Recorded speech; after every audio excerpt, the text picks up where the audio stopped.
Memphis is one of those underdog places. On paper, it is one of the worst homicide rates in the country. You want just to go come out here and just pull up like this? I'm not, should I be? Instead of a tale of two cities, it's two tales of one city. You know what I don't see in Memphis? People set up on the streets. You also don't see cops, do you? I don't. I haven't seen a cop. Don't listen to the media, what they say. Get some barbecue. Better than Texas? It is. Everybody knows. Barbecue bologna, ribs. I've never tasted that before.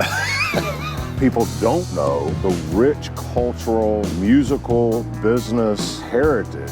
So there's that much money kicking around this town. Who would think that in Memphis, right? I wouldn't think any of this in Memphis, to be honest. Well, there's a lot to our city.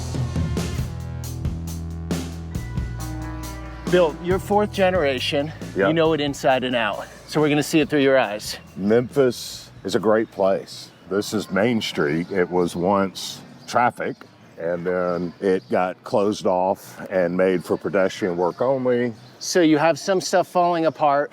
Yep. Businesses have moved out. What was this before down here?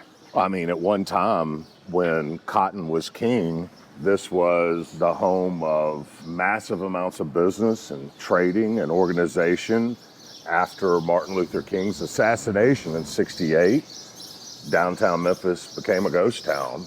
It wasn't until like the late 80s that reinvestment started back in downtown. And the problem is that 25-year dead period created a lot of what people think Memphis is, which is not a crime-ridden, nasty place. But on paper, it is one of the worst homicide rates in the country. It's gotten better. Yeah. Like most big cities right now, but technically it is, right? The statistics will tell you, annually, it's one of the top 5 most dangerous places in terms of violent crime. You can't run from that fact. That does not mean that people are walking around downtown getting mugged. Like most crime, it's people that know people. The problem is, as the city went through its problems in the 70s and 80s, poverty grew, lack of access grew. Yep.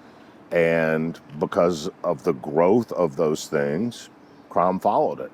And the city hadn't gotten over it yet, but it's working hard to do that. People don't know the rich cultural, musical, business heritage. This place was boarded up until 1984, and it's where a local family decided downtown Memphis was reinvesting in, and it's a South Grand Hotel called the Peabody. Started in the early 1900s and shut down when downtown shut down, and this became the anchor for Memphis revitalization.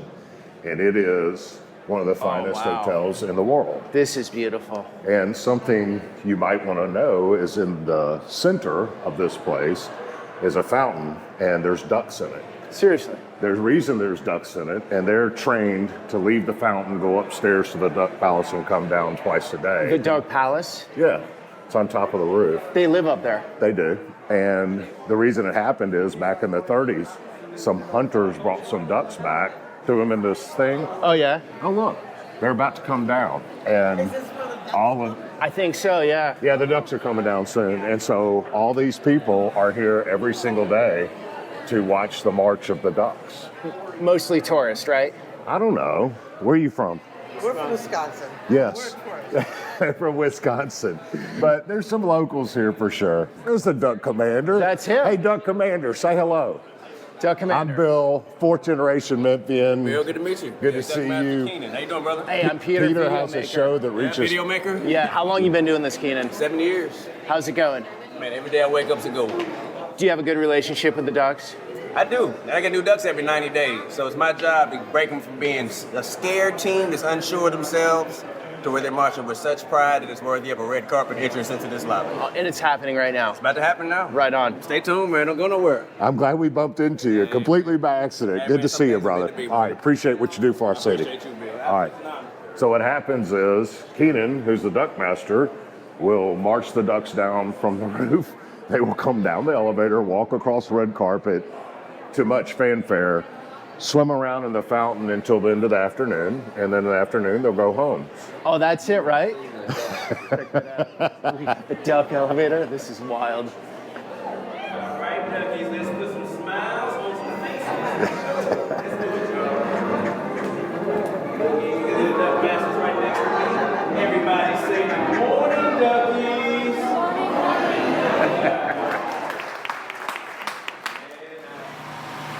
And you know how Hollywood has its Walk of Fame? Yep. With the stars? Memphis has its Walk of Fame, and it's duck feet. And it's people who've mattered in Memphis. All right, guys, the time has finally come where we get to meet up in person. The Your Fellow Americans book tour kicking off early August. New York, Boston, Greater Detroit, Greater Chicago, Greater Phoenix, more locations coming. You can buy your ticket here with the QR code with your phone or link down below in the description. Here's what you get with the ticket. You get a book, you get a signed copy from me, your choice, handshake or high five, and just a good time hanging out together in the flesh and blood. The biggest problem I'd say with video making is I'm on this side of the screen, you're on that side of the screen, and there's no interaction. Well, this is gonna change that. It's gonna be a great celebration for our country's birthday with positive stories about the US. And if you're not seeing your location here, I'm working on it. It's the publisher that comes up with the locations. Really, that comes down to the more tickets bought, the more locations they're gonna add. So hey, if you wanna help out your fellow Americans, those in the cities I mentioned, and you're thinking of going, you know, bring a friend, bring a partner, bring whomever, purchase here or down here. So looking forward to meeting you in person. Now back to Memphis. Memphians love to eat. Best barbecue in the world. Sorry, Texas. Sorry, North Carolina. Sorry, the rest of you. It's the best barbecue in the world. Okay, we'll try some later. All right, we will. I'll judge it for you. We like to work. We like to hunt. We like college football. And we like to be entertained. And one of the greatest places to be entertained is Beale Street, which is the home of where rock and roll started. Tina Turner, Elvis Presley, Jerry Lee Lewis, B.B. King. Just a couple of hours south is the Crossroads, is the Mississippi Delta, where the blues started. And east of here is where the old banjo twangy rockabilly started. And a very, very, very heavy gospel influence. Right. And they collided in Memphis. Right I there. never thought of the regional fusion that made rock and roll. Yeah, nobody understands You that. got the blues from the Delta, you got the hillbillies coming in, gospel. The church, the deep, rich church gospel music. And those three confluences came together and created rock and roll.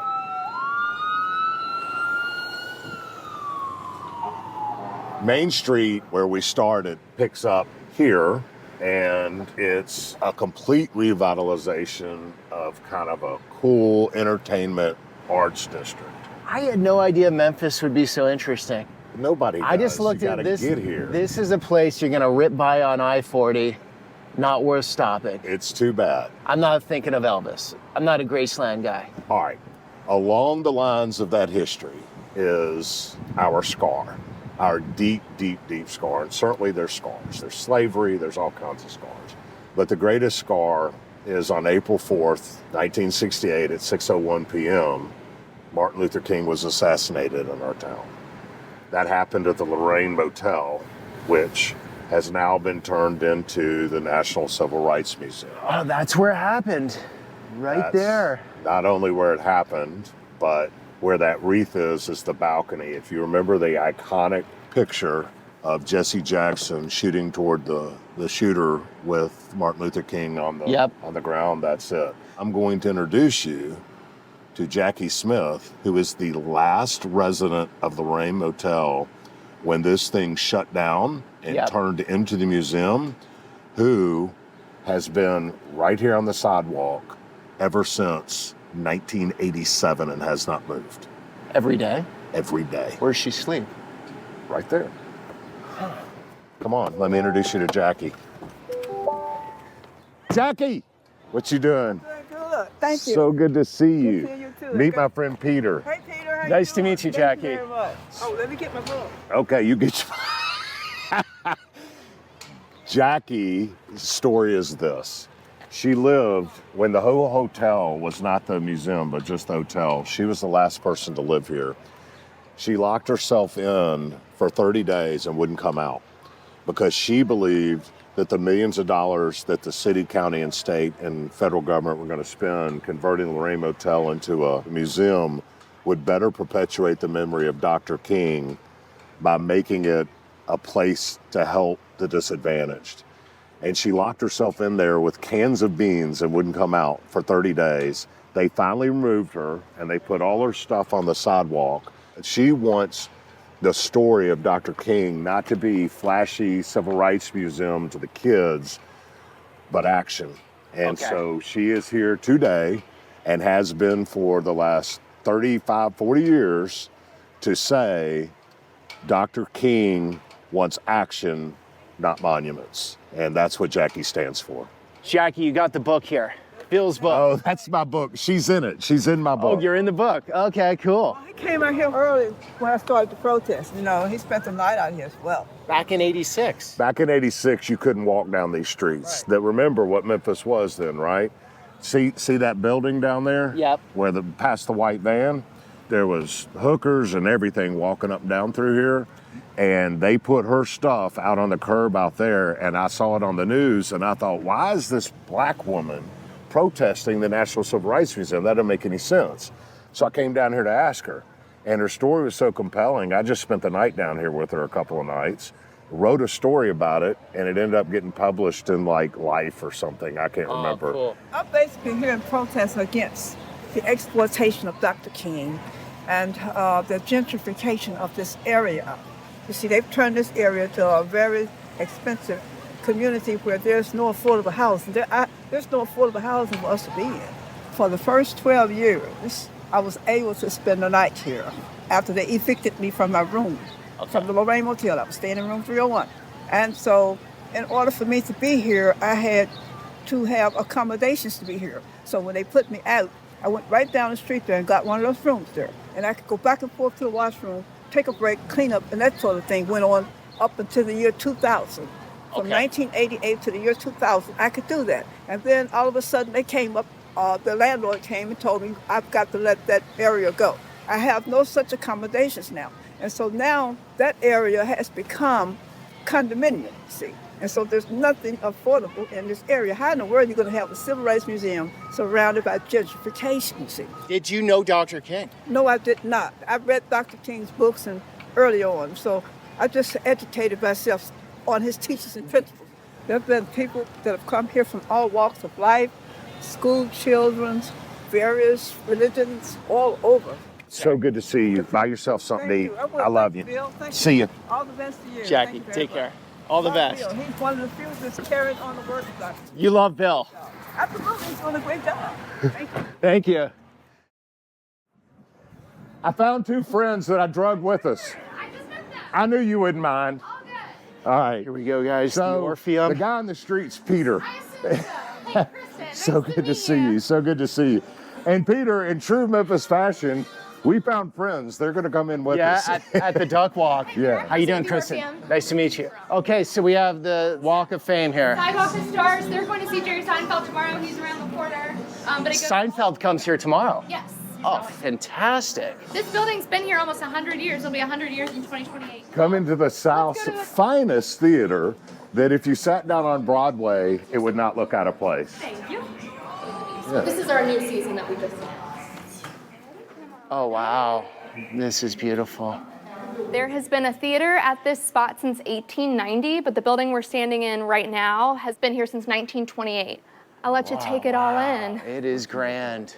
You're not going to see a lot of places that have, gold leaf, crystal chandeliers. Oh, wow, look at that balcony. Even the wide angle can't get it all in. Would you ever think this is in Memphis? No, Nobody does. no, this is happening. So, do you guys pack this place out? Oh yes, so we're 2,300 seats. We actually have a performance tomorrow.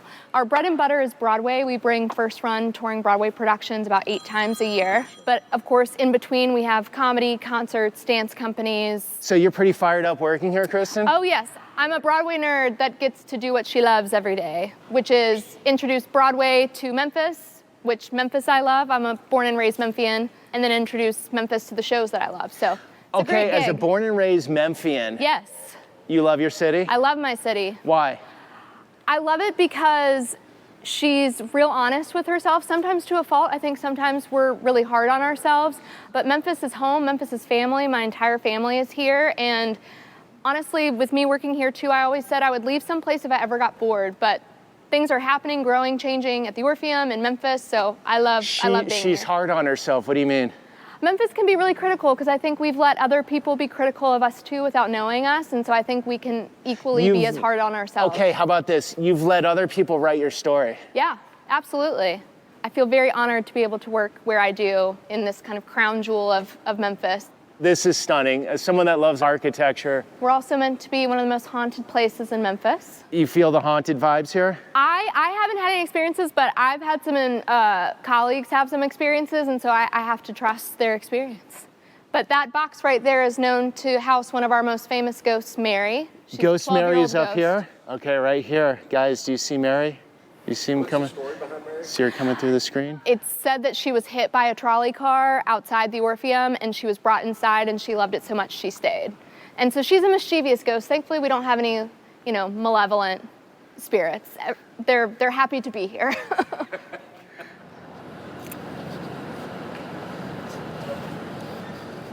You know what I don't see in Memphis?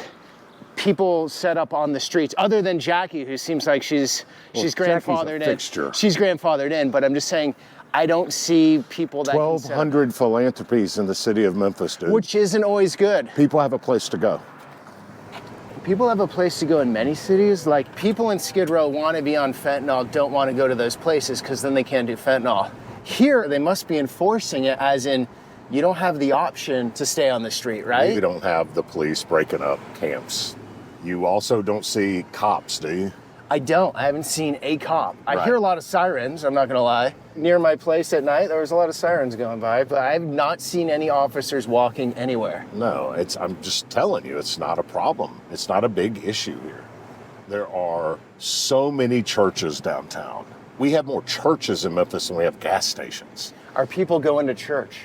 Well, the churches do outreach programs where they have places for people to eat and to sleep at night, and the homeless tend to congregate in those areas.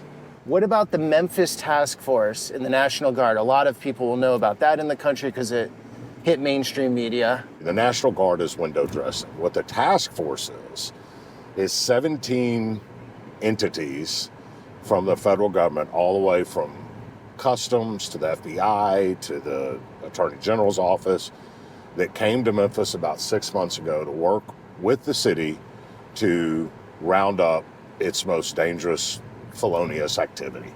All right. This is a Democrat city. This is the largest majority city in the United States, believe it or not. Not Atlanta, Memphis. And while policy-wise, there may be a lot of people in government positions municipally that don't align with especially ICE and some other stuff, we can all agree we needed help fighting crime. And so, much to the city government's credit, instead of fighting it, they said, look, it's inevitable. We can't keep the federal government from coming here and doing work. But what we can do is we can fight it, and we can have riots and all the kind of stuff you've seen on TV in some other cities, or we can at least sit down at the table and find places where we can agree. And if we can do that and build a relationship with each other, while we're not going to support some of it, we can support part of it and get along, and at least we know what's going on. And so that's the way Memphis approached all of it. And as a result, crime is down this year. Violent crime is down, I think, 42%. Oh, wow. We've had some very, very, very nonviolent protests against ICE specifically. But beyond that, I think by and large, the city has embraced the fact that some FBI guys rounding up felons and the Highway Patrol and the U.S. Marshal Service interacting with the Memphis Police Department to get the worst off our streets. So are most people in Memphis for it, or it just depends who you talk to? Oh, that's a hard question to answer because I don't know that it's been polled, and if it has, I don't know the polls, but I would tell you across racial and political spectrums, black, white, progressive, Democrat, whatever, the vast majority of people that I talk to, like any issue, will say there's good and bad, but the good outweighs the bad. Okay. And if it makes our city safer and better place to do business and a better place to go out to eat and a better place to be entertained and a better place for our children, then I'll grin and bear some of the parts I don't like for the good parts that have helped us. And I really do think that's probably the prevailing attitude toward it all. Gotcha. This is getting down near the Mississippi, Yeah, it's right? the river. This is front. It's typically considered a business district. AutoZone was founded by Pitt Hyde here in Memphis, and it's one of our bigger publicly traded Memphis companies. They've invested, and their world headquarters is downtown Memphis, which is right here on your left. Oh, there, yep. Very nice facility. And what's neat is it's a confluence of the old and new, because you see all the old architecture from this is great. the first revival of the city mixed with the new architecture from today's revival. The Cotton Museum is the Cotton Exchange building here on the right. That's where 80% of the world's cotton was traded for many, many, many decades. Okay, out of this Art Deco beauty. That's Cotton Exchange building. That's like the New York Stock Exchange of cotton. Okay. And then across the street used to be a parking garage. That is now the new Brooks Museum, which you could put that thing in New York or Chicago or LA and it would fit in just fine. What kind of museum is it going to be? It's art, but what's amazing about it is the floor plan. It's open, and they're using, as homage to Memphis, all kinds of hardwoods in it, white oak flooring, locust walls. It's going to have a massive promenade out the backside overlooking the river. Okay. And then the top is an open air gathering area on top of the museum. We've had people from, I think, Switzerland, I know New York, have come to see this thing being built.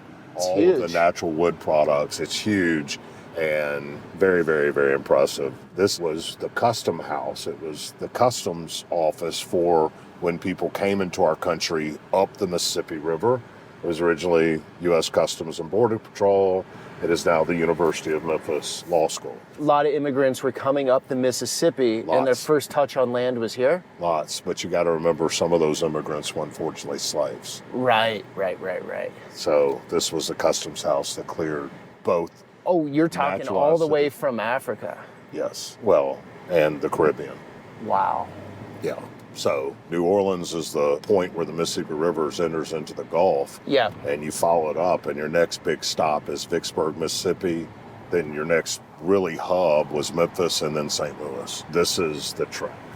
Bill, where's all the money coming from for a museum like that? That's huge dollar. 100% private donations. So there's that much money kicking around this town. There's a lot of old money in this town, but most importantly, the old money cares. The old money wants to get Memphis back to what it rightfully should be. There are people fighting to bring it back from what it went through in the 60s and 70s.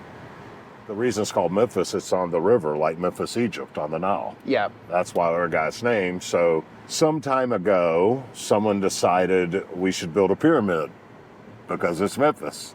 So this was actually where the University of Memphis and the Grizzlies played their games. It was a sports arena. Okay. And it was the Memphis Pyramid. And it's on the river. And anyway, it became outdated. It was really hard to outfit for more seats. And believe it or not, Bass Pro bought the thing. And it's now, I think, the largest Bass Pro in the United States. But what's interesting is inside the bottom of it, you're walking through a massive zoo aquarium. There's alligators and massive fish and No way. Oh, it's incredible. And inside it is the largest freestanding elevator in North America that takes you to the tip top of that, and you can get out there and watch. And inside that glass thing up there is some massive 4-story aquarium that's like 30 feet in diameter, full of all kind of catfish and stuff, and it's very cool. Not only 4 miles from all of the things you just saw are also neighborhoods that are in dire need of investment and repair, and the city is working on it.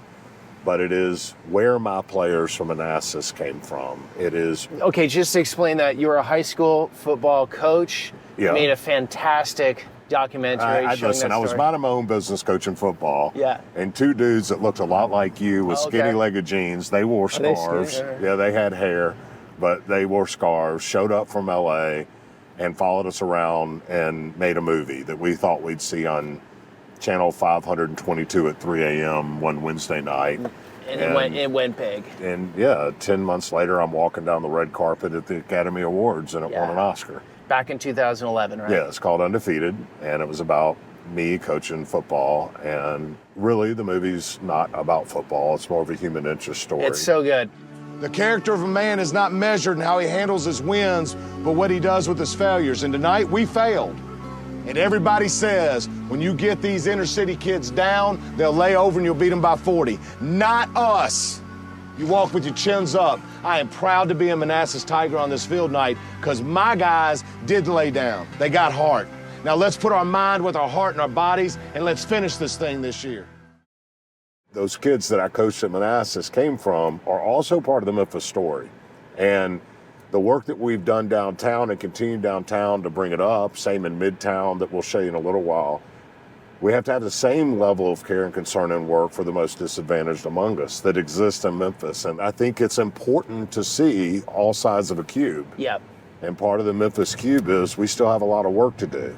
And where it came from largely has to do with the white flight that started after the King assassination and busing in the early 70s. So white flight happened because crime ticked up big time and families of means were like, I don't want to raise my kids in this. Some of that's right. Right? And, Or no? and also some of it's because white people were scared of black children. I mean, it's just true. I don't want my white kids to go to school with black kids. So we'll take our ball and go home. When integration was happening? Yes, that's busing. When you take kids out of an all-black community and bus them to an all-white community, you take kids out of an all-white community and bus them to an all-black community in the name of integration, that sounds right, but the people with wealth, if they don't like that plan, they just take their ball and go home. The people without wealth that don't like that plan, they've got no options. And so what happens is you end up with white flight and all of the resources and access that goes along with business ownership and everything else that leave, and it creates an access desert. You know, a lot of people talk about food deserts and academic deserts. I call it access deserts. You have 2 or 3 generations of that, and you end up with blight. You end up with schools not having private investment and PTA clubs and booster clubs, and you end up with disenfranchisement, and gangs and crime fills the vacuum. It's 2 tales of one city instead of a tale of 2 cities. Part of the Memphis story is a story of loss. While we still have FedEx and International Paper and AutoZone and Terminex and ServiceMaster and a lot of great companies, we lost Firestone, we lost Caterpillar, we lost Northwest. We were a Northwest hub, and when Delta bought them, we lost our hub. And every time one of those things lose, goes with it good blue-collar jobs, typically. Firestone Dental, so you can see the footprint of it here. You're about to really see the footprint. This is what is called New Chicago. Once up until the 70s, an extremely proud black neighborhood. Isaac Hayes went to high school here, great schools, great everything. This 170 acres to our left was the 2nd largest Firestone plant in the United States. Okay. And when it left, all of these businesses were on the right. You see these abandoned smokestacks? Yep. It wasn't just Firestone. It was all the smaller industries around Firestone that supported Firestone, right? It's like if you got a Ford Motor Company, you've also got a seat manufacturer and a bolt manufacturer, and Firestone leaves, you leave all these others. These were massive industrial complexes employing thousands of people. Look how, all the way back to the power grid. All the way back We've been driving there. a mile. Yeah. That was one Firestone plant. Okay, so this part of town was thriving. It was. 50s, absolute 60s. blue collar, thriving, grocery stores, restaurants, businesses, No housing. food desert at that time. No, it was great. But the problem is the people who can afford to be mobile, they leave. They vote with their wallet and their feet. Just like anyone would. Just like anyone would. The people who can't, who don't have mobility, who don't have that access to mobility, they stay. And then 3 generations later, we wonder why their kids are in gangs and not doing well in school and everything else. Well, what have they had access to other than loss? What have they had access to other than blight, right? And there has not been enough investment. And when I say investment, there's all kinds of 501c3 and all that stuff that spend money. I'm talking about real investment in the people, investment in the education. Similar tale in other parts of the country, you know? You can go deep into Appalachia, into West Virginia, right? The coal jobs, a lot of them have left. Things But are dude- down and out. But dude, this is gangland. This is gangland. Oh, this is gangland. And I say that without hesitation because I can point at houses where my former players lived. I've been all over these streets rounding up kids. O.C. Brown from the movie, that's his grandmama's house, the yellow one. Yeah, that's right. That's the guy in your movie. Yeah. You guys got to see the documentary. It's so cool. This house right here is where one of my tailbacks lived. They were brothers, Mark and Larry. Jamie Bobo lived around the corner. But if you look, these are forgotten people. But look at that right there. Yeah. New Lucille playground, Park. right? Yeah, there was a couple of kids killed there not long ago. Oh, jeez. Gunfire. Notice that there's nobody in it. So I'm saying you build a park all you want, but that's not investing. But money isn't the solution. It's No. part of it, but it's not part the of it. You solution. got to have money to invest, but we got to invest in the people, the education. So how's it feel for you coming through here? Just kind of like old home week. It hadn't changed. This is what it looked like 20 years ago. And look at them. They're planting something in It's a there. neighborhood garden that they're putting together. They're going to be growing vegetables. So it takes everyone in the community, though, and that's the hard part. That's why it's so complicated, because you got to go with the kids. Most people my age are not changing, right? It's just, let's be honest. So you got to go with the kids, but then to give the kids the best chance, they need good parents. So that does also mean you have to go at Do you know parental. Do you know what the data advice. says about reading proficiency? It's pretty bad right now, right? Here's the data. If you don't read on grade level by third grade, you are 70% more likely to be locked up and divorced than someone who does read on grade level by third grade. So then you take an area like this where tons of single parent households are working all kinds of shifts. Kids aren't being read nighttime stories, they aren't being sung lullabies. And by and large, their parents weren't either.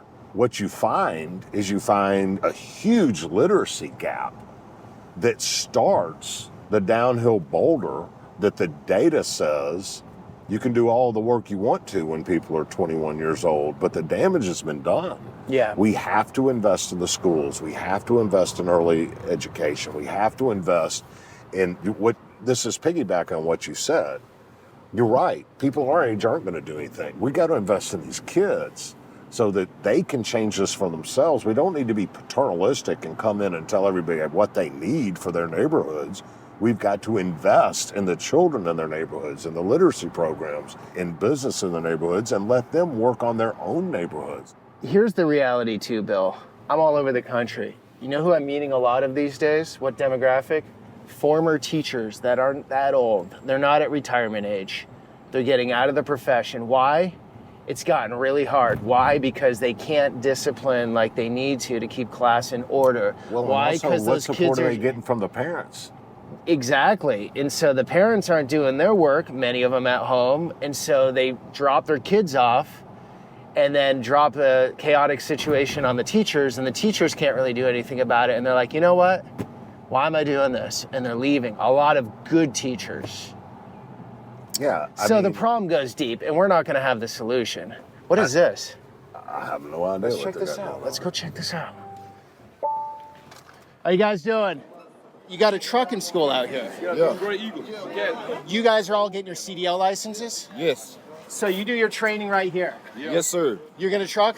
Yeah, I'm 19 years old. 19, right? You ready to hit the open road? Yes, sir. Nice. It's a good way to see the country, right? For sure. You getting paid to travel. See new things, too. Okay, what's the pay right now if you get a good gig, cross-country trucking, best case scenario, what can you make? 100,000 a year. 100,000. Yeah, 100,000 a year. Nice. What is it right now instructing the young guys? It's rewarding watching people change their future. So it's a great opportunity. For sure. Good. It can be life-changing. Within 2 years, you can get 100K a year trucking. And you're not spending much, right? Because you're living on the road? You're on the road. That depends if you drive for a company or you own an operator. If you own an operator, you're going to be responsible for all your own expenses. Insurance, your authority, all the repairs on your truck. But if you drive for somebody else, you just drive. You guys all grew up in Memphis? Yeah. Nice. You love your city? Yeah. Love it. We want you to go. Come out here and just pull up like this. I'm not. Should I be? Nah, I go everywhere. I've been in the hoods of Karachi, Pakistan, Saudi Arabia, Iran. I just feel it out. If I felt a bad vibe, I would have went the other way. Don't look at the stereotypes. You just got to be here to see it. Take care, you guys. Those guys are great. I knew you'd love those guys. Yeah, They're calling you a crazy white boy right now. Yeah, they said, weren't you scared to come over? I'm like, I just sort of feel it out. You know, if I felt the bad energy, I would have turned the other way, but I There's didn't. nothing to be scared of. You know, just people. At first they're like, who's the white cop-looking dude with a camera? Yeah. And you have to sort of prove yourself. Yeah. But it's cool. So those guys, they're getting their CDL licenses. Right. So you're coming out of here potentially making 100K. It's huge. It's huge. And I don't want to get dark with this, but I'm just going to say what I feel. Yeah. Imagine the day when automated trucking just takes over. When that day comes, maybe there's another opportunity that comes up, but that one's going to close down for guys like this here. I wonder and worry about a lot of that too. Right. Think how many people make a living driving a taxi and an Uber. Yeah. All of it. You were literally 2 miles from where we were just at. Different universe. A different universe. The Orpheum in here. Literally 2 miles from each other. The hood is pretty big in Memphis. The hood is big in Memphis. Both on north side and south side. You got to think of Memphis geographically, right? If you go west, you're in Arkansas. Well, you're the river, right? Yeah. If you go south, you're in Mississippi. So we're in the very southwesternmost corner of Tennessee. So the only place to go is north and east. As you think about the city, the downtown's the center, then the central of the city is Midtown out through East Memphis. The hoods are South Memphis and North Memphis. So the hoods surround the city corridor. Geographically, that's how it works. Now, you simply cannot tell the story of Memphis without including St. Jude Hospital. St. Jude Hospital was founded by Danny Thomas, who back in the 50s and 60s was a megastar, right? Danny Thomas talk show, Danny Thomas this, Sammy Davis Jr., Danny Thomas, all those guys. He's from Memphis. He started out on a quest to cure childhood cancer back when children who got cancer, 92 or 3% of children died. That number is now like 17%. And he started St. Jude Children's Research Hospital for Cancer Research, which is these pink buildings are part of the campus. Okay, those two big buildings? That's 2 of them. The campus is now 60 acres. It is the leading children's research hospital in the world, and nobody pays a dime. No way. We have children in Memphis from all over the world with the rarest, sickest type of childhood cancers, and they come here and their lodging, their care, $0. Who's paying for it? Donations. It's not a government entity, it's a private entity. So donations are paying the doctor's salaries? And this entire campus that goes down 3 blocks. Whoa. All of what you see is St. Jude. This comes right out of the hood. You were just in the hood. You were in the hood a minute ago, and now look. Okay, so this is the reinvestment in Memphis is what I'm talking about. But what I'm look saying, at this place. Yeah, that's Dude, crazy. do you understand? They are treating 600 children right now for the rarest forms of childhood cancer known to mankind, and nobody that is in that hospital is paying $1 for that care. And they, St. Jude's, every time they make a breakthrough, they don't try to publicize it or keep it as their own. They share 100% of all of their research with every children's hospital on earth. How does one get their kid in there? You call and say, my kid's got cancer, and if they got a bed, you're in. So, and there's kids here from Argentina, there's kids here from Ukraine, there's kids here from Memphis, there's kids here from all over the world. Okay, but check this out. The opportunities are right next to the hood. Yes, all over the place. No, I'm just saying they're not out in the middle of nowhere. Like a high-paying job is literally out the door. Look at all this development that's going on. No, but hear me out, Bill. On how to work. Exactly, that's what I was trying to get at. That's it. You can literally walk out your door to a high-paying job, yes. But if you don't have the skills, you're not making it. And some guy from India is flying in and working there. Yes. It is unbelievable. Everything you see is the hospital. And people cross the bridge, drive past it every day, and have no idea. I had no idea. So as we kind of transfer out of downtown, heading east toward what we call Midtown, it's still the same vibe. The center corridor is full of development. The north and the south need continual work. One of the more iconic places in Midtown is up here on your left, which is Sun Studios, which is Jerry Lee Lewis, Roy Orbison, Elvis Presley, B.B. King. Johnny Cash recorded his albums here. No way. Yeah, that's Sun Studios. That's where all of that music was made, right there. The home of blues and rock and roll is Memphis, and the home of country is Nashville. Tennessee is responsible for so much of the music. Think about the state of Isn't that Tennessee crazy? is responsible for I never so thought about it like much that. music. It's true. This is Overton Square. Okay. Pretty cool area. This was the first place in the state of Tennessee you could buy liquor by the glass. And a place you may have heard of, where the very first one was right here where this balcony was. It was an interesting place, and they didn't know what to name it until a guy came in and got a drink by a glass, and he said, "Thank God it's Friday." TGI Fridays. Yeah. Okay. Right there. There you go.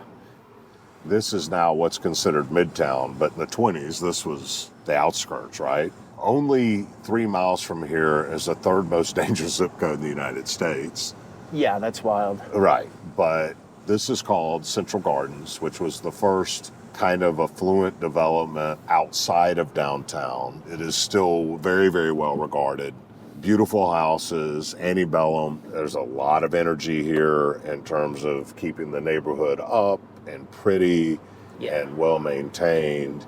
So what are people doing for work here now to afford these places? Or it's just We still old have money? a massive banking community, still huge in transportation. There's tons of industry in Memphis still. Okay, how much are some of those homes we just passed, roughly? Here, Yeah. $1 million, 800,000 to $1 million. Okay. Then you go down here and they're $1.5 million, $2 million. So Okay. It's pretty stately. Beautiful old trees in here. Oh, it's this, and kids walk to school here. Still ride their bikes to school. You know, this big, bad, dangerous area where our kids walk to school. Yeah. So when these people see on the news, like Memphis is, These are the failing people and- that are digging in and investing, bro. These people could live in the suburbs. They can buy anything they want to in the suburbs. But they choose to stay here and put down roots and support their community and build. Well, and also the suburbs aren't going to make a home like this. No. But there are some suburbs that are pretty insanely nice. Okay. So the big, big money of Memphis, where is it?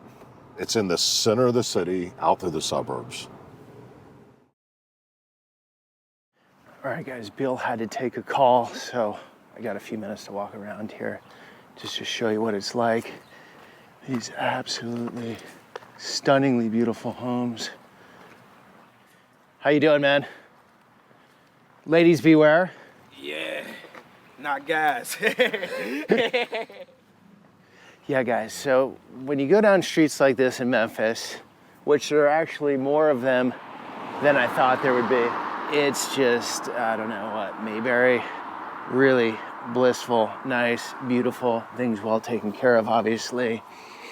And then you saw the other side of the tracks and the story for that, right? Firestone going out of business and the companies that went with it.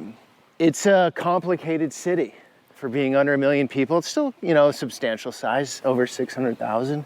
And I'm sure there are some middle-class neighborhoods that are in between what we've seen today.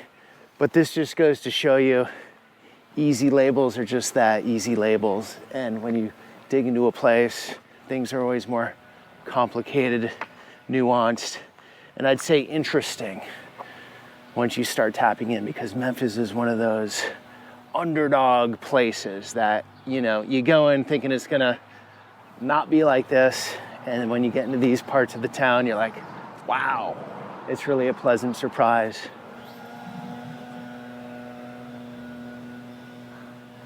Watching dinner, we watch your videos. You watch my videos? Yeah. Thank you. I saw you walking down the street and I was like, oh my God. Yeah, I'm making a video on Memphis. Well, It's pretty cool. yeah, it's a nice city, but with like all the voting stuff going on right now, the gerrymandering, like they, Oh, okay, they're doing that here? yeah, it's like they split up because we're like the only Democratic, like congressional Sure. district. Yeah. They just split it up, so that's like a big thing. I hate that. When I lived in California, what they did there, they took this district in the far northeast, Yeah. which is basically ranchers, connect that all the way down to Marin County, which is just north of San Francisco, which is gonna vote left. So it's not representative of those people up there. Yeah. And I just feel like everyone's playing this dirty game. Yeah. I hate it. I don't know how it's allowed in our system because it takes people's power away. Yeah, and especially in like a state like Tennessee where it's like majority Republican, obviously. Yep. But like Memphis and Nashville are like majority Democrat, and especially in a city like Memphis where it's like majority Black. Yeah.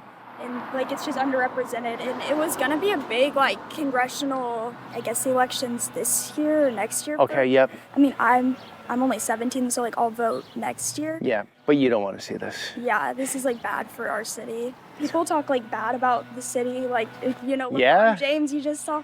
I didn't know he said something bad about He it. was talking bad about Memphis. Why? Is he from here? No, he's not even from here. He's just saying like it's the worst place to come play. Like there's nothing to do, which like kind of gave a sense of like city pride for Memphians, I feel like. Yeah. From the outside, it's way cooler than I thought it would be. You live here, Tom. You're from Memphis. I'm from Memphis. Okay, how is it? What's your take on the city? Well, it's a fun place to be, is all I can tell you. It's been good to me, and I love it. You're a drummer. I'm a drummer, and this town what's the matter with your finger that it's got that hair on? Yeah, You I got a just, rabbit's I'm foot? getting at that age where like the ears get bigger and You need to see a doctor. trim nose hair, you know. But this is... It's serious, yeah. Yeah, serious. Yeah. Okay, so look, yes, I'll be serious here for a No, second. don't. I won't be Okay. able to do it.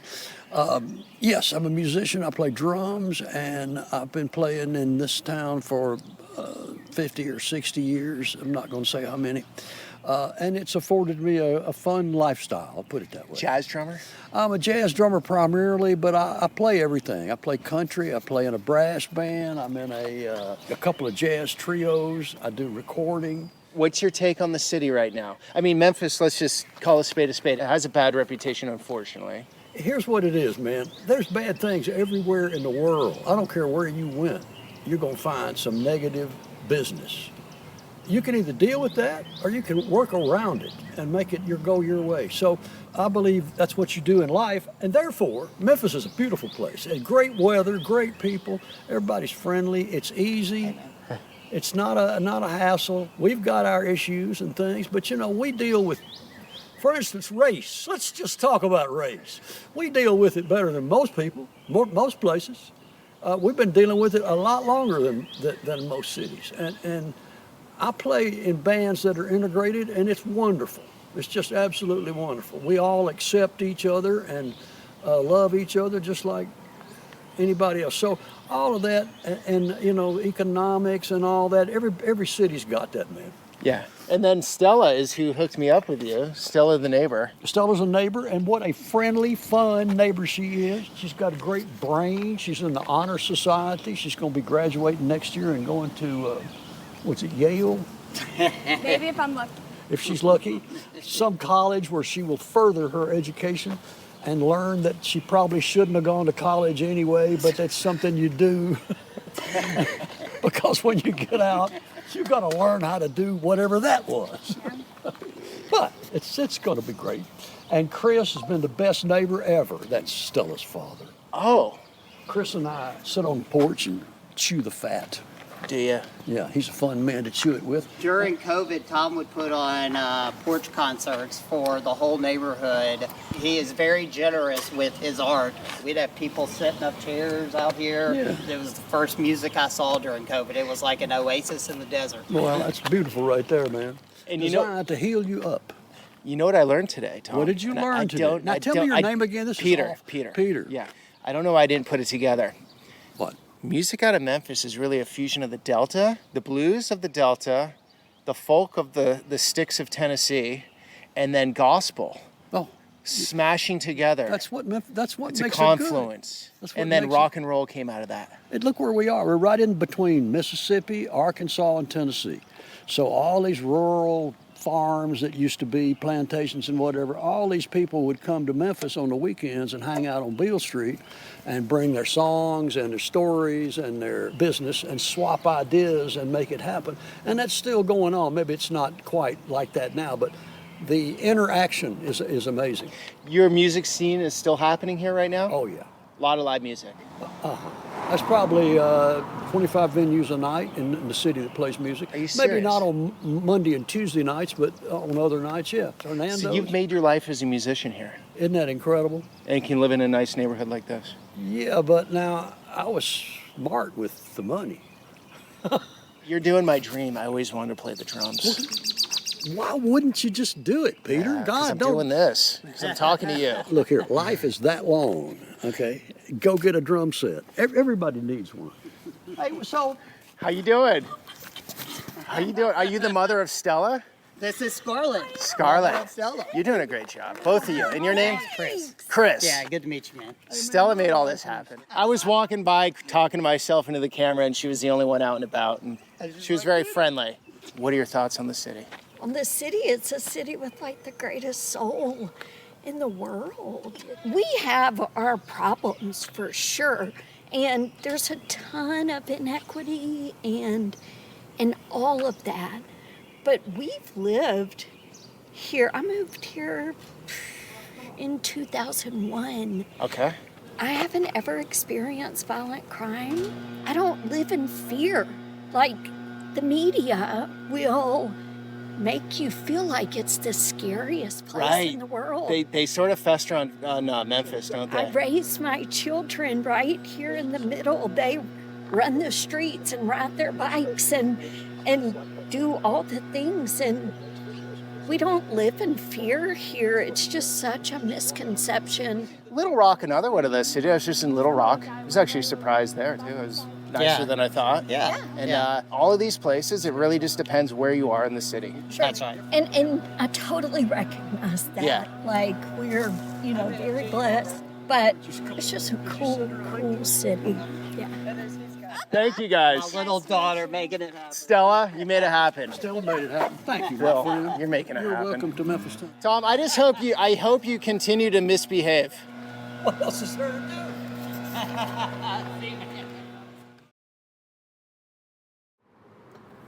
This is another cool Memphis area. It's called Overton Park. It just keeps going. Yeah.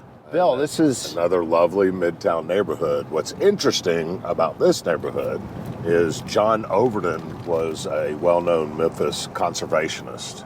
He created Overton Park, which has now been given to the city, and it's a municipal golf course and a big open green space area and an untouched forest right in the middle of the city that butts up to the Memphis Zoo. And while I'm saying this, is another thing that people just don't know about Memphis is our zoo has been ranked the #1 zoo in the country many years, different years. Who would think that in Memphis, right? I wouldn't think any of this in Memphis, to be honest. Well, there's a lot to our city. This massive Gothic building was the Sears Tower in Memphis. That was really the precursor to Amazon. Back when Sears and Roebuck had catalogs, floors and floors and floors of people taking all the catalog orders and shipping them. And this building, the perspective that you're getting right now, see how far back it goes? Oh, yeah. Oh, Way it's back there. Massive. So you're talking nationwide or just regional? Nationwide. This was the catalog. So how did it work? People would actually send a letter with what they wanted. Did you ever see a Sears catalog? No. Okay, so a Sears catalog was just like a phone book, except it was glossy paper. If you ever went in a Sears, you could buy anything from a Craftsman wrench to a pair of underwear to a vacuum cleaner to an ice box to a pair of women's shoes in a Sears. Mm-hmm. The catalog had every single item they ever carried in it. And if you lived off in rural area somewhere, everybody had a Sears catalog, and you would call Sears up and order it. So you had floors and floors and floors and floors of people answering the phone, taking orders, processing the orders, and getting it shipped to you. About 20 years ago, look how big the summit is. Look. Oh, yeah, it just keeps going. It's huge. Yep. About 15, 20 years ago, when Amazon took over that kind of business, Sears shut down the whole Sears catalog thing. And this place was shut down, boarded up, and there was not a single human being in it for 20 years. And here we are in Midtown Memphis with this massive property here. As you can imagine, just like New Chicago, all of the neighborhood around here was blighted. Yeah, everyone was working here. Because all the business went away. Some developers got together and repurposed it. So now this building has in it office buildings. It's got a high school in it. It's got restaurants in it. It's got everything in it. And it has the largest not-for-profit doctor's office called Church Health Center that is specifically for the working poor. You inside this place in the Church Health Center on the back side can get world-class primary care. Free? Free. Or cheap? Free. Love it when things were done in just such cool style. Something as boring as a parking garage looks cool. How you ladies doing? I'm doing a video on Memphis. Okay. Can I ask you a question? Sure. How is this place? Yeah. It's awesome. It's awesome. Definitely look inside. And do all ladies style like you here in Memphis? Yeah. You're styling. How's the city? It's great. You love it? Yeah. Don't listen to the media, what they say, Memphis is great. Okay, it's firing on all cylinders right now? Mm-hmm. Good music, food, culture? Oh, definitely. Okay, cool. Barbecue. Get some barbecue. Better than Texas? Because it is. Hands down. Everybody knows. And here's the thing. In Texas, they make brisket, which is beef. Don't you know you're supposed to grill beef and barbecue pork? They got it all backwards. See what I'm saying? There's Right. a science behind it. There's a science behind it. Bill's on his phone, which means he's putting something together. I'm getting in touch with the guy who runs this show. No way. Nice. Check it out. Wow. Look at that. Yeah. They purposely left a lot of the original stuff as an homage to what it once was. This is the graduating class of the high school that's in here called Crosstown High School. This is Todd. Todd, nice to meet you. Todd, Nice to meet you. kind of, I guess you manage this place. I do, yeah. And he's one of the co-founders. For better, for worse. So he was one of the guys that took this building from an abandoned Sears and made it this. Built in 1927, 1.5 million square feet. Wow. So 25 football fields of space. The building's so long that if you were to turn it kind of on its head, that ends at the top. Yeah. It'd be 200 feet taller than the Chrysler Building in New York. The way it works is it's basically a vertical city. The ground floor is everything you'd want around an old town square. Yep. You got 6 restaurants, grocery, coffee, obviously, ice cream, pharmacy, hair salon, nail salon, bank branch, etc. We have 72 tenants total, half of which are nonprofits doing important work around Memphis. But arts and music is the spark, it's the lifeblood of the building. The owner of the building had a vision back in 2010. It had been empty for over 20 years by the time we got started. And so it was just a daunting task with so much I can't imagine. Space, and it was in the middle of the recession, right? So who's investing this much money, believes this much in the city? Because this is a huge reno. It's massive, yeah. Over 30 different sources of funding came together to make mostly it happen. local? So mostly local. We use new market tax credits, federal incentives to encourage development in low-income census tracts. Okay. And then historic tax credits that are federal incentives to incentivize rehabbing old buildings. Are both parties pushing those? Seems like it. Okay. Yeah, it seems like it. And then How you this doing? is the Memphis Listening Lab. Oh, So nice. I always say if Crosstown's a vertical city, this is our public library, but because it's Memphis, it's music instead of books. So a guy named John King, he would have been 83, I think, this year, passed away a few years ago, but he collected this is 50,000 albums. Wow. So you can come in, figure out what you're interested in, tell the folks here, they'll pull the album, and then you come back to the listening stations. Oh, nice. And you just look out on the city and that's right. Chill. There's high school classes, music appreciation classes. Nothing like this in the country. This is cool. I've never seen this. Yeah, it's pretty amazing. It's a library for vinyl. You guys from here? I'm from Mississippi. Mississippi? Yeah, I'm from St. Louis, but I grew up mostly here. Okay, what city do you like better? I would say I like Memphis better. Okay. What about you? Man, don't do that. Mississippi man, Mississippi man. Hometown man, but Memphis does have some great things here. Okay, how's it working at this place? It's amazing. It's like a dream come true. You love vinyl. Yeah. Oh, music major. Yeah, So probably one of the best places to be. This is my heaven. This is your heaven. Okay, so someone comes in here, they're like, I want whatever record, you're going up on the ladder, you're pulling. Yep. That is so cool, man. Behind that door is Southern Groove's recording studio, and down the hall is the headquarters of WYXR, your crosstown radio. So we have our own community radio station as well. Nice. So you've got broadcast, you've got Memphis Listening Lab education, you've got a recording studio next door. Crosstown Arts has 2 performance venues. So you got performance, recording, production, education, broadcast, all the people involved in the music making process all along the way, and they come here. Is there stuff on every level? Yes, there are. So ground level is all the restaurant retail. 2 through 6 are church health, crosstown arts, the high school, city leadership, the 72 tenants that I mentioned. Floors 7 through 10 are 265 apartments. So people are living here. So my family lives on the 10th floor. My daughter goes to high school on the 4th floor. My office is on the 2nd floor. You're serious? I do not have a car. Your coffee shop's downstairs. That's right. This is Crosstown Arts, the Contemporary Arts Center. They have the performance venues, the gallery spaces, artist residency program, and the maker space. So this is one of the music venues called the Green Room. It's a small music lounge. Hey, Alex. Hey, Todd. How are you? I'm good. How are you? So these guys, it's live music 3-4 times a week. Oh, awesome. In here, everything from singer-songwriter to amazing jazz and blues and hip-hop and DJ, all the genres. I got to take you in here, Peter. It's called Art Bar. It's called Art Bar because the top of the bar lifts up. And you install art pieces that are then exhibited by artists. And then this great cocktail menu. We're now in the tower of the building, and it just keeps going back. So nighttime, this comes alive? Yeah, absolutely. So this is 5 p.m. to midnight every day of the week except for Monday.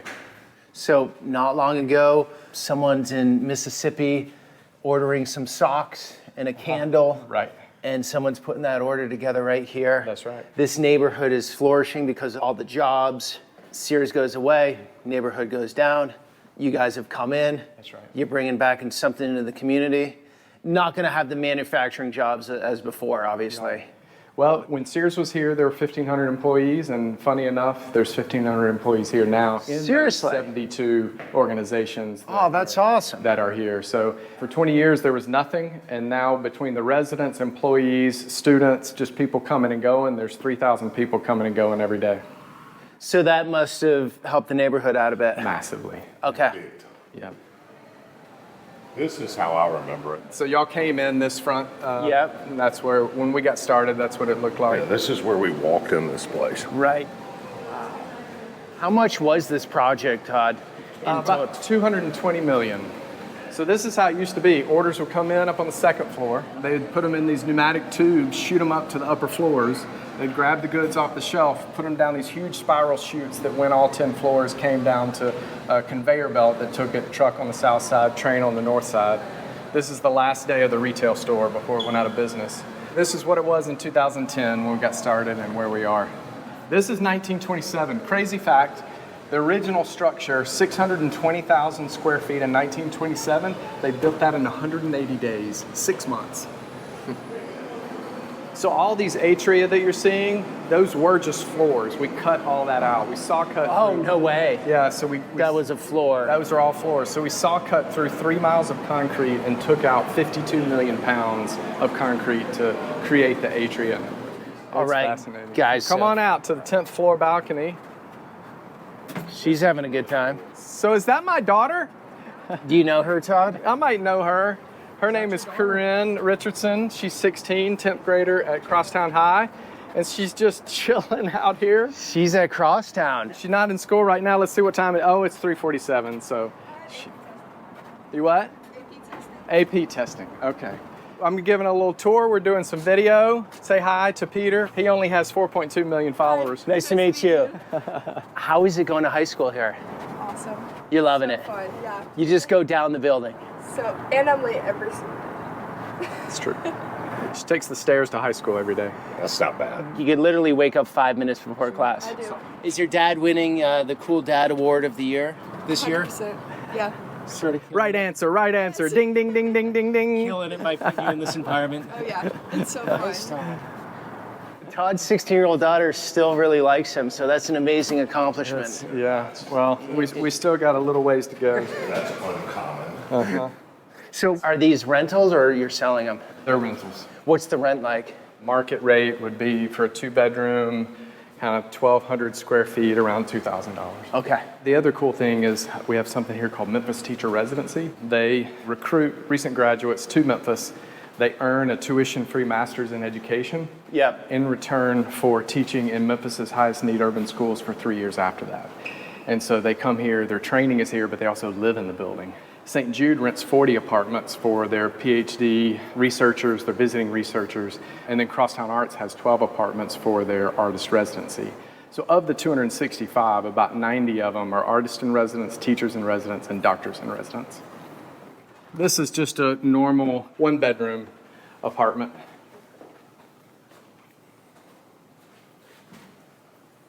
You gotta love these pillars here. Yeah, and that is so the ceiling cool. heights, it's really great.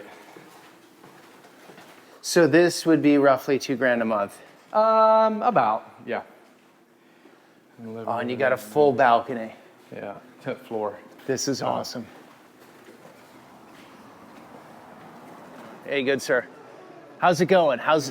Yeah. Y'all covering the event tonight? Or that's what y'all are doing or organizing? These guys, Todd knows it, but go in and talk to whoever's in there. I don't know. I'm just making a video on Memphis. You're an officer? Mm-hmm. Crime scene investigator. How's it going? It's Memphis. Which means? If you're doing something on Memphis, you want to know about the crime and all of that? Know the local news. Watch the local news. It is exactly that. Memphis is in the top 5 for a reason. But in a neighborhood like this, it feels pretty good. Well, I mean, Midtown is an eclectic area.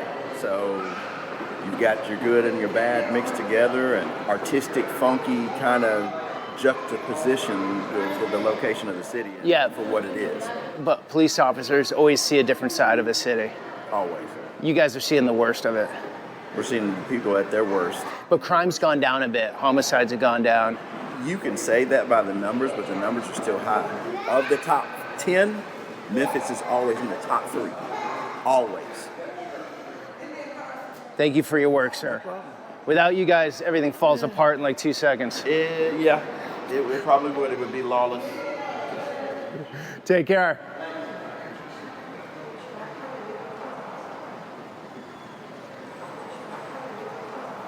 Sorry, guys. Excuse us. Sorry.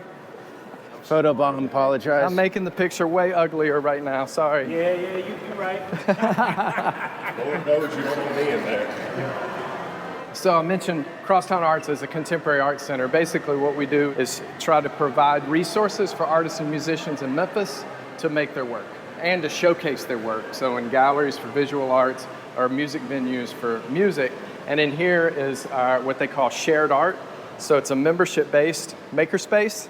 You can pay a monthly membership fee. Oh, nice. Have access to screen printing, large format printing, laser cutter, digital media lab, has all the software for film and music and photography editing. And then sculptors and furniture makers come in and have access to this full professional wood shop. Oh, wow. The other thing I love is this glass leads into the entrance into the high school. So when they come into school, they look over and they see all this happening. Do they have shop class at high school? They do. They have their own little version of this. Oh, wow. I like to call him 901. That's our area code. What's up, Juan? Meet Peter. Peter, nice to meet you. You're running different ethnic cuisines every day. Yeah, we've got, well, not every day, but we do have food from Mexico, Venezuela, and Sudan. We've had people from almost just about any country you can imagine: Burundi, Bhutan, Pakistan. You got Ukraine. Do you have borscht? We've had employees from Ukraine before.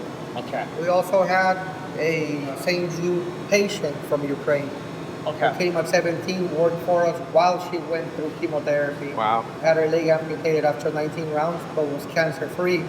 Completed her stint with us, went back to Europe, got married, and brought the husband to meet us about 3 months later. No way. Remember what you're saying is provided for working poor. You have to work 10, 11, 12, how many hours? 10 hours a week. Yep. They provide quality health care to the working uninsured. This is where you would come in to see doctor or nurse. You get primary care here. If you need specialist care, then they have partnerships. Over 1,000 doctors and nurses volunteer their time with Church Health to provide the care that the people need. Okay, so I work 10 hours. I need health care. Yep. I'm getting it here no matter what? You can come here, there's walk-in clinic, and then you can also come here and participate in it's not an insurance program, but it's their wellness care program. Depending on demand, right, there may be a little time to wait, but you can get care here. If I need an MRI. Yep, so they will work with Methodist University Hospital or Baptist Hospital, the two main hospital systems in Memphis, to get you what you need. Scott's both a Methodist minister and a doctor. Okay. And he said, if you look at the life of Jesus, he tells us to do three things: preach, teach, and heal. Church doesn't get a pass on the third one. Oh. And so his big thing is that this place is supported by churches. They actually don't take any, federal money. They'll take, the state, Medicaid things for children, et cetera. But they support it all through fundraising. There's a teaching kitchen here where they work with doctors and nurses and their patients on eating and cooking healthily, because we know wellness is not just about a prescription. Oh yeah, that's important. You come here to get your prescription, but then you also look up and there's wellness being produced. So there's a 25,000 square foot YMCA up there. Right above us is a dental clinic. What they found is one of the primary ways somebody can increase their wage is fixing their teeth. And so they have a 32-chair dental clinic. It's the largest nonprofit dental clinic like it in the country. Great. Appreciate you, Todd. Yeah, good work. All right, my friend. All right, guys. Todd, take care, man. Enjoy. I'm loving it. He's about to find out what barbecue bologna is. All right, this is the place. Cozy Corner BBQ. Now hiring. Okay, I sure will. That dude right there is the founder. Where are all the pictures? All the pictures are gone, but everybody that knows anything about barbecue is eating here. Dignitaries, notables, and it's been right here the whole time. That guy's wife, who is now, I think in her 90s, went to Manassas High School, and they opened this restaurant a long time ago, and they still run, the family still runs it. Okay, walk us through this, Bill. Barbecue Cornish hen, barbecue bologna, ribs, barbecue spaghetti. Never seen or heard of that. It's because it's killer, and pulled pork sandwich. Barbecue spaghetti. Got a little barbecue meat in it. Instead of pasta sauce, it's barbecue? Well, it's got pasta sauce and barbecue in it. Little Italian influence here, Bill? A little barbecue, Italian barbecue influence. Huh. Pretty good, isn't it? Yeah. Yeah. Barbecue bologna. Okay. And it has slaw on it, just suck it up. Just go for it. And all you do is you pick it up like a normal sandwich, shove it in. Stupid, isn't it? I've never tasted that before. All right. Cornish hen, I'm gonna peel off this side. It's smoked and then barbecued. And I don't know how they do it, but they keep it tender as crap. So you just get in there with the fingers, Indian style. Just get in there. I'm eating off this half. You eat off that half, and just get in there and get you a big old mess of it like that, and pop it. Just pop. Yeah, I see why you're doing the fingers, huh? Just get it with your fingers, dude. You're in Memphis. You can't eat nice with this. I got to put it right up here. Bring some done fried town, eat barbecue with the pork. All right. So that's what you want, right? Just crisp skin. Just all of it. Skin, everything in there. All the flavors coming together for you. That's good. Yep. And I like then that. a rib. And they do their ribs different than a lot. They slow cook them, and then they do something with the barbecue and get that chard on the outside. Okay. But I'm a huge fan of this place's ribs. Now, there are really good ribs in Memphis and a lot of other places, but these are kind of unique and a little different. Been here forever. God, it's so good. God, you're going to love the rib.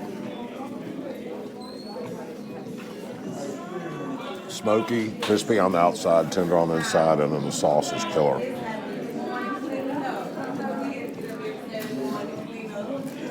Look at that. Wow. I know. How do they cook that? That's a really, really Memphis-y taste. The smoke, tender, crispy on the outside and the sweet sauce all flavored together. That's yeah. a very typical Memphis rib taste. Okay, how do they cook this? Just simmering in that forever? whole smoke room back there. They smoke stuff all night long. And then the last one is your pulled pork sandwich. I want you to bite that and then tell me what you like the most. I'm curious. They just drip it in the barbecue. They go abundance with the barbecue. Yeah.